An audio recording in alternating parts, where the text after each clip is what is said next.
I need to tell someone this before I lose my mind. 3 weeks ago, my boss left his wife. Nothing unusual about that, right? Rich guys leave their wives all the time. But this is different. I'm a paralegal at a law firm in Manhattan. I've worked there for 6 years. My boss, Nathan, is one of the senior partners. Nice guy. Or at least I thought he was. His wife, Emma, seemed normal too. Quiet. She came to the office Christmas party once. Wore a simple dress, while all the other wives wore designer everything. She smiled a lot, but didn't talk much. They'd been married 15 years. No kids. Then 3 weeks ago, Nathan called me into his office. I need you to prepare divorce papers, he said. I'd done this before for clients, but never for him. Of course, I said. Should I contact? No mediator. No negotiation. Standard division of assets. She gets half of everything we acquired during marriage. I want this done fast. He looked tired, maybe a little sad, but mostly just done. The paperwork went through in 2 weeks. Fastest divorce I'd ever processed. Emma signed everything without a lawyer. Didn't ask for more. Didn't fight. She moved out of their apartment. Nathan seemed relieved. I remember thinking how sad it was. 15 years gone. Just like that. But people get divorced every day. I filed the papers and moved on. Then last Monday, everything changed. I was filing some documents when I overheard Nathan on the phone in his office. His door was cracked open. What do you mean, 25 billion? His voice was shaking. Silence. Her mother? Emma's mother has been dead since she was a kid. She told me. More silence. His breathing got loud. That's impossible. We would have known. There would have been. Jesus Christ.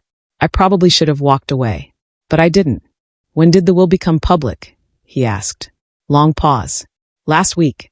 Last week. He was almost shouting now. And when exactly did the mother die? Another pause. Then Nathan made a sound I'd never heard before. Like an animal in pain. 2 months ago, he whispered. 2 months ago. He hung up. I heard something crash. Then another crash. He was throwing things. I got out of there fast. Later that day, I pieced it together from phone calls he made and things he said to other partners. Emma's mother didn't die when she was a kid. That was a lie Emma had told him. Or maybe she really believed it? Her real mother was Vivian Chen. You probably know that name. Chinese-American tech billionaire. Created 3 different companies. Forbes estimated her worth at $28 billion. She died of cancer 2 months ago. The will became public last week. Everything, all of it, went to her only daughter. Emma, who Nathan had just divorced. Emma, who signed away her rights to Nathan's money without fighting. Emma, who had no idea she was about to become one of the richest people on earth. Nathan left her 3 weeks before she inherited $25 billion. 3 weeks. I watched him that day. Watched him make call after call. Watched him pace his office. Watched him pull up Emma's number on his phone a dozen times and never press dial. By evening, he looked like he'd aged 10 years. I need to fix this, he told me. I need to, there has to be a way. I didn't say anything. What could I say? The divorce was final. The papers were signed. And Emma was about to become one of the richest women in the world. I couldn't stop thinking about it. So I did what any paralegal with too much time and access to legal databases would do.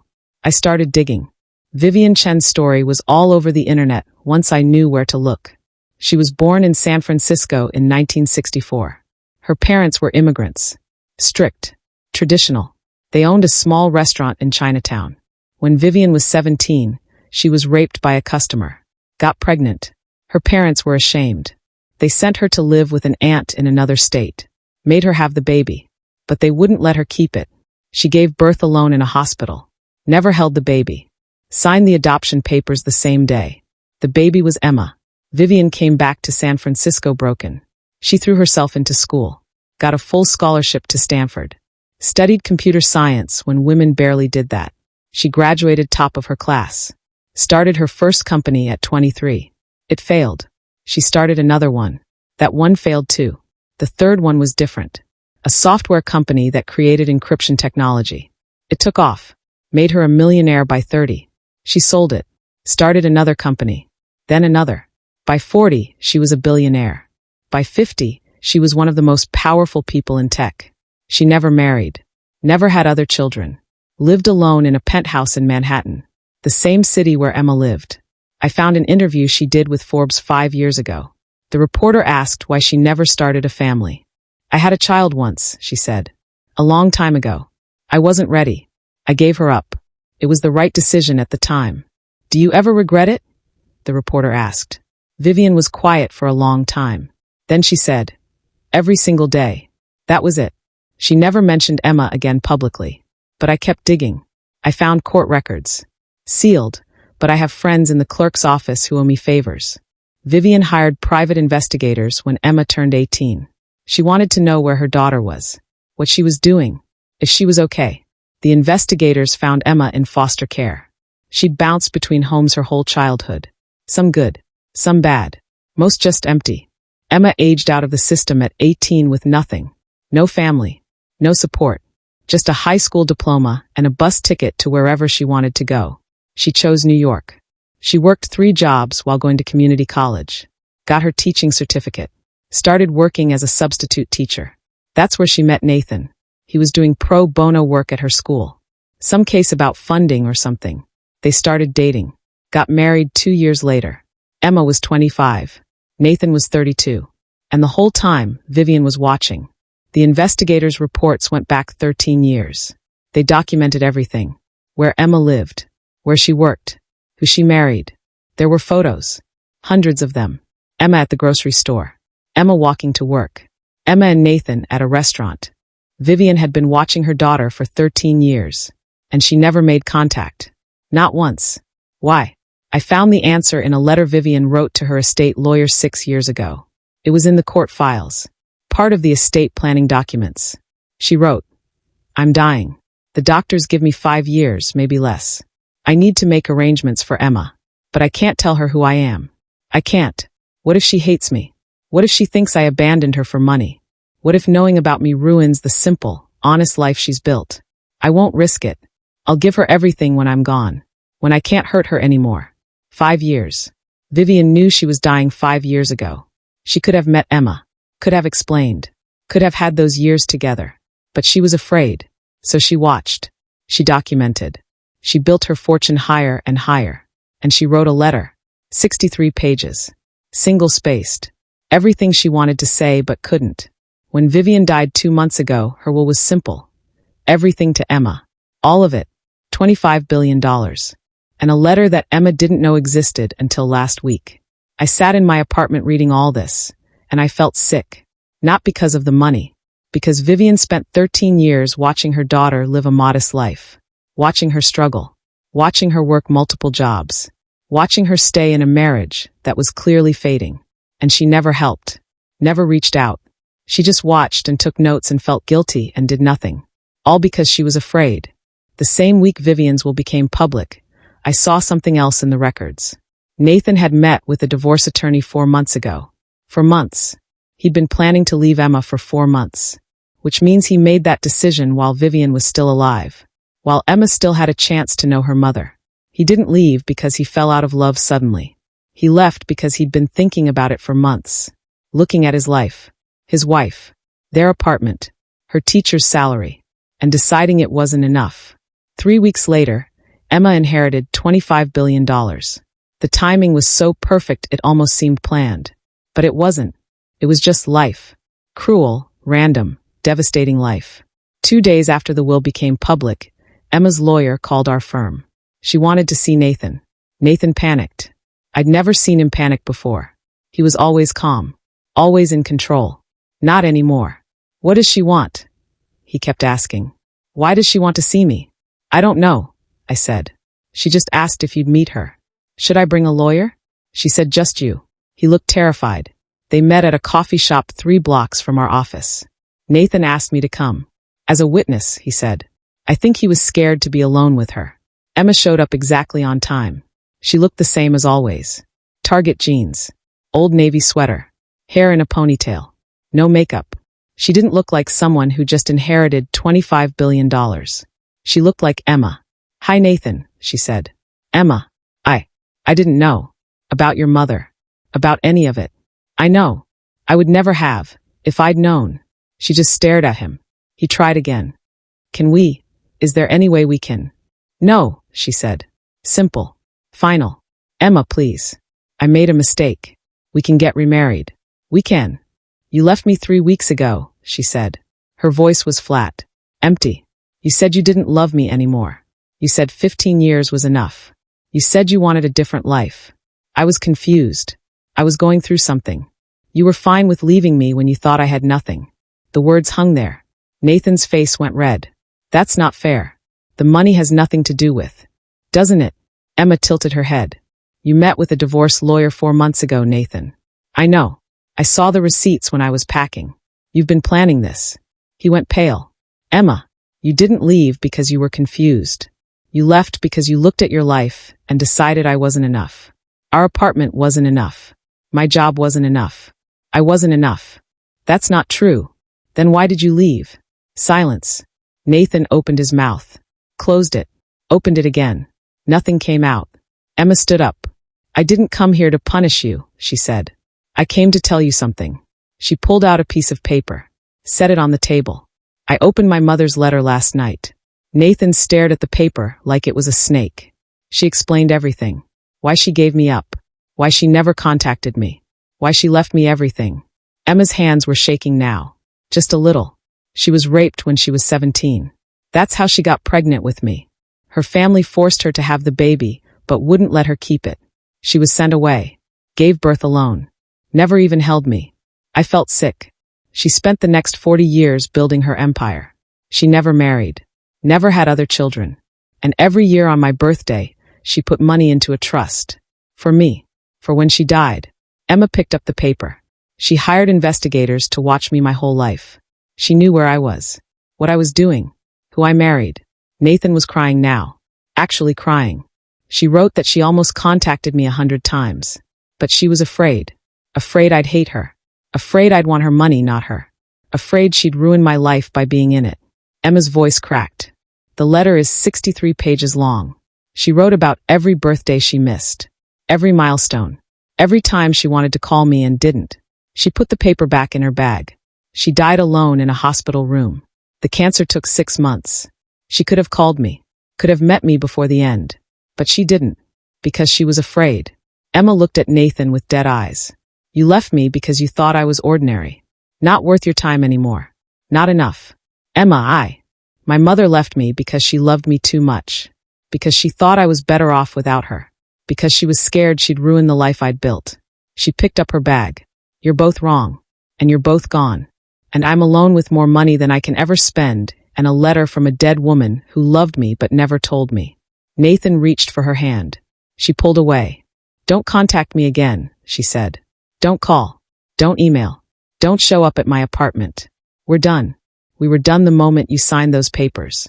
Please. Goodbye, Nathan. She walked out. Nathan sat there for 20 minutes, just staring at nothing. When he finally moved, he looked at me. She's going to destroy me, he said. What do you mean? The media. When this gets out, everyone will know I'm the idiot who divorced a woman weeks before she inherited $25 billion. He was right. The story broke the next day. The media went insane. Man divorces wife weeks before $25 billion inheritance. Worst timing in history. Husband leaves wife days before she becomes billionaire. She inherited $25 billion. Her ex-husband is kicking himself. Nathan's face was everywhere. Someone found his LinkedIn photo, his Facebook, even his college yearbook picture. The comments were brutal. Imagine being this stupid. This is what happens when you chase youth instead of appreciating what you have. I hope he thinks about this every single day for the rest of his life. She dodged a bullet. He showed his true colors right before the money came. Our law firm's phones rang nonstop. Reporters wanting comments. People wanting to hire Nathan just to meet him. Gossip sites offering money for inside information. The senior partners were furious. This was a PR nightmare. Nathan stopped coming to the office. Started working from home. I saw him once during that first week. He came in late at night to grab some files. He looked awful. Hadn't shaved. His suit was wrinkled. He'd lost weight. How are you? I asked. He laughed. It sounded broken. How do you think? The media will move on eventually. Will they? He looked at me with hollow eyes. This is the story, isn't it? This is what I'll be known for. Not my career. Not the cases I've won. Just this. The guy who left his wife right before she became a billionaire. Nathan. I got an email from my mom yesterday, he said. She wanted to know if the news was true. My own mother had to find out from the internet that I got divorced. What did you tell her? The truth. That I left Emma. That I didn't know about the money. That I'm an idiot. He grabbed his files. You know what the worst part is, he said. I didn't leave Emma for another woman. I didn't leave because she cheated or we fought. I left because I was bored. Because after 15 years, our life felt small. Ordinary. He laughed again. That same broken sound. I had everything. A woman who loved me. A stable marriage. A good life. And I threw it away because it wasn't exciting enough. You couldn't have known. About the money? No. But that's not the point. He looked at me. The point is I left her thinking she was nothing. And she let me go because she knew she was something. Money or no money. He left. I didn't see him again for 3 weeks. During that time, the Emma story kept growing. People found out she was a substitute teacher. That she'd grown up in foster care. That she'd lived in a 1-bedroom apartment and drove a 15-year-old Honda. The narrative shifted.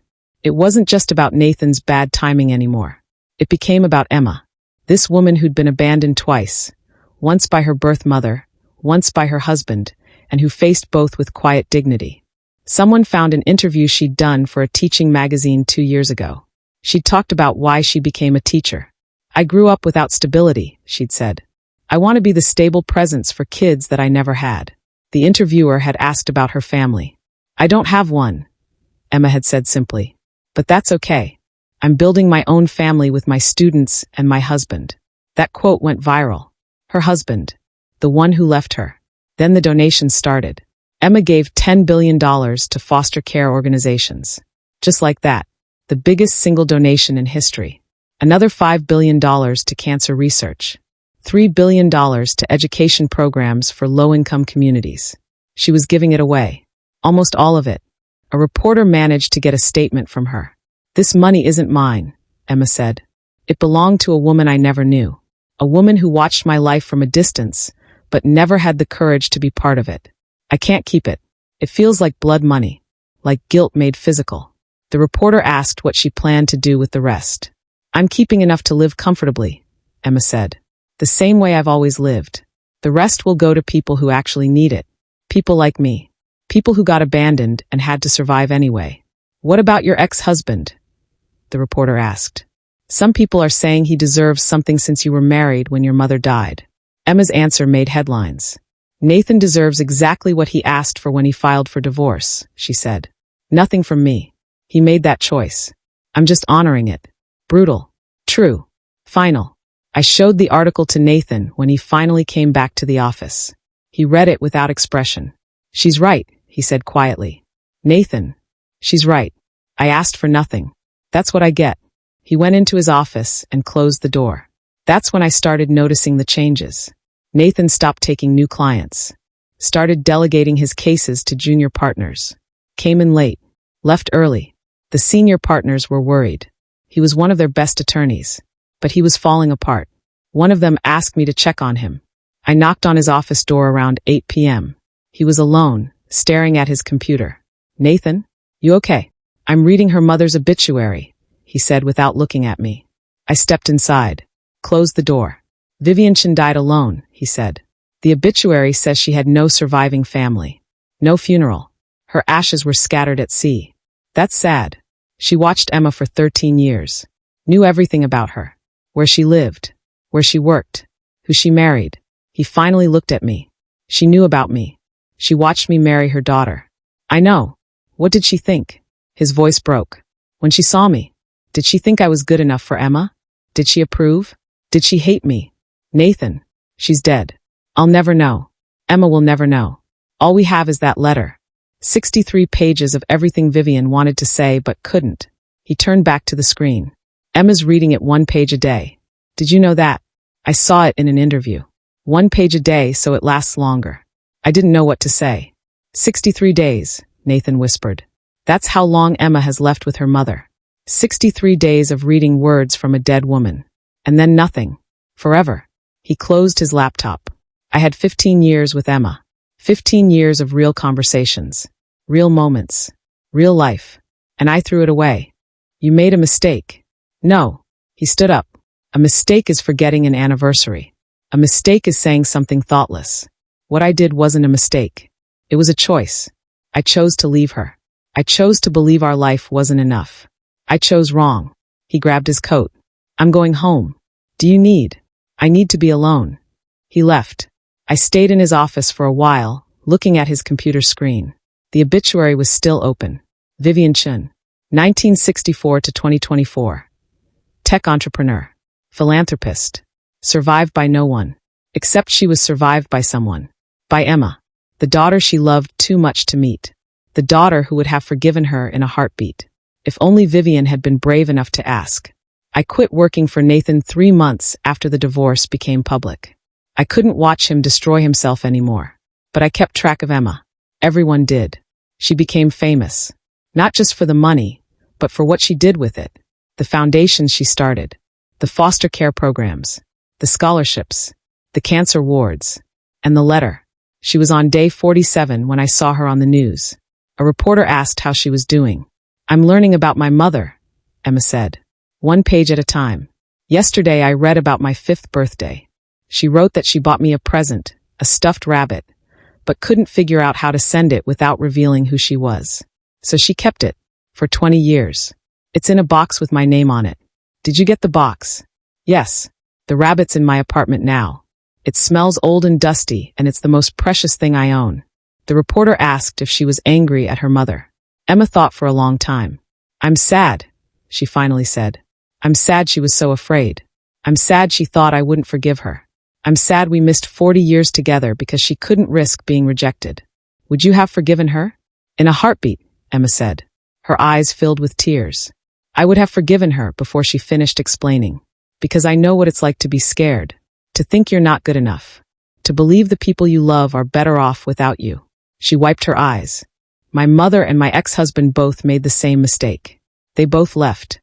She left because she loved me too much. He left because he didn't love me enough. But the result was the same. I'm alone. Are you? The reporter asked. You have millions of people who admire you. Thousands of children whose lives you've changed. Doesn't that count? Emma smiled sadly. It counts. But it's not the same as having someone who chooses to stay. Not because they have to. Not because it's easy. But because you're worth the mess and the fear and the ordinary days. She left after that. Didn't take more questions. I watched that interview 5 times. And I thought about Nathan. He'd resigned from the firm 2 weeks after I quit. Just walked away from his entire career. Last I heard, he was doing volunteer work. Teaching legal literacy to people in homeless shelters. I ran into him by accident last month. He looked different. Older. Thinner.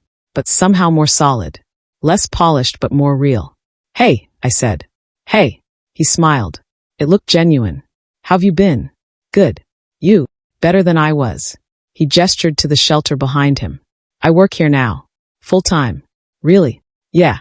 Turns out I'm good at helping people navigate legal systems. Who knew? He laughed. Pays nothing compared to the firm. But it feels right. That's good. We stood there awkwardly. I saw Emma on the news, he said. She's doing amazing things. She is. She's on page 50-something of the letter, right? 52, I think. So about 11 days left. Yeah. He looked away. I wonder what she'll do when it's done. When she's read everything her mother wanted to say. Keep living, I guess. That's all any of us can do. Nathan nodded. I wrote her a letter. A few months ago. I looked at him surprised. Did you send it? No. She said not to contact her. I'm respecting that. He pulled out his wallet. Showed me a folded piece of paper. But I keep it with me. Read it sometimes. To remember. Remember what? What I lost. What I threw away. What I'll never get back. He put the wallet away. And what I'm trying to become. Someone who deserves forgiveness even if he never gets it. Nathan. I don't expect her to forgive me, he said. I don't even want her to. Because forgiving me would mean thinking about me. And she should get to move on. She should get to build a life without my mistakes haunting her. That's very mature of you. It's the least I can do. He checked his watch. I have to get back. We're doing a legal clinic in 20 minutes. Good luck. Thanks. He started to walk away, then turned back. If you ever talk to her, to Emma, tell her I'm sorry. Not for leaving. She deserves better than someone who'd leave. But for not seeing her. For all those years I looked at her and saw ordinary when I should have seen extraordinary. I will. He nodded and left. I never did pass that message along. Because 3 weeks later, Emma finished the letter. Page 63.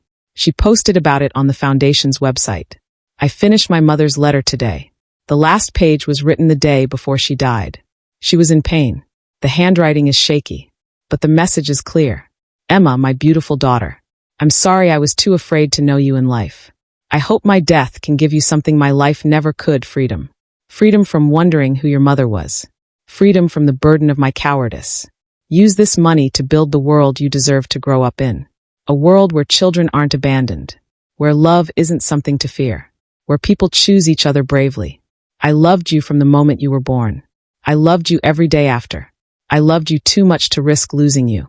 That was my mistake. Don't make the same one. When you find someone worth loving, love them out loud. Love them bravely. Love them even when it's scary. Because the only thing worse than being rejected is never trying at all. I love you. I'm sorry. I hope you'll remember me kindly. Your mother, Vivian. Below the letter, Emma wrote. I'll remember her. Not kindly, but truthfully. She was brilliant and scared and flawed and human. She loved me the best way she knew how. It wasn't enough. But it was something.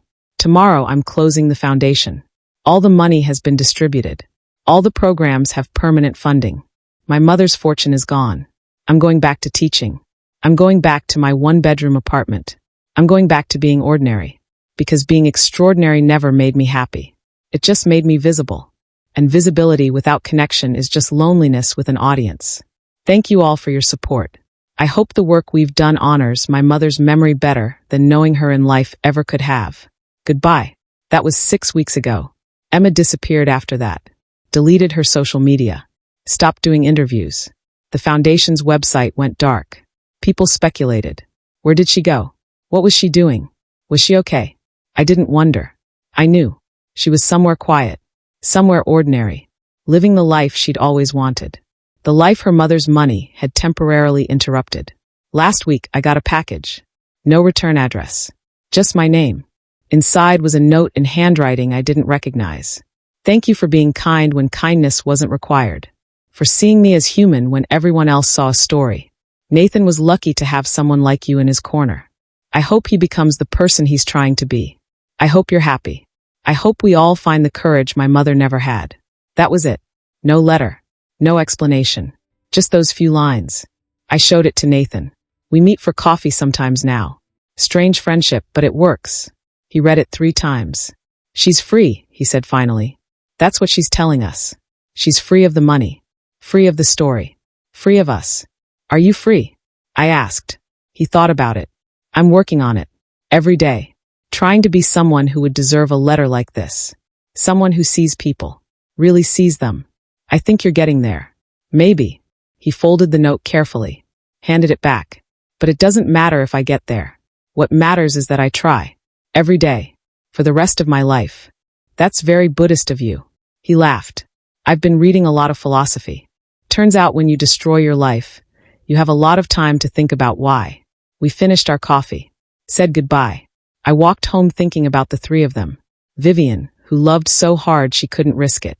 Nathan, who loved so little he didn't value it. Emma, who loved just right and lost everything anyway. 3 different kinds of love. 3 different kinds of loss.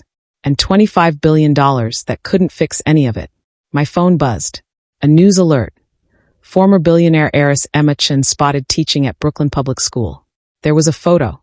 Blurry. Taken from far away. Emma in jeans and a sweater. Hair in a ponytail. Walking into a school with a bag full of books. Looking exactly like she had before the money. Looking happy. The article said she was using her birth name now. Not her adopted name. Not her married name. Emma Chun. Her mother's daughter. Finally. I saved the photo. Because sometimes the scariest stories aren't about what we lose. They're about what we're too afraid to keep. And sometimes the bravest thing you can do is choose ordinary. Choose simple. Choose enough. Emma chose it. Vivian couldn't. Nathan learned too late. And me. I'm still trying to figure out what I'm too afraid to choose. But I'm working on it. One day at a time.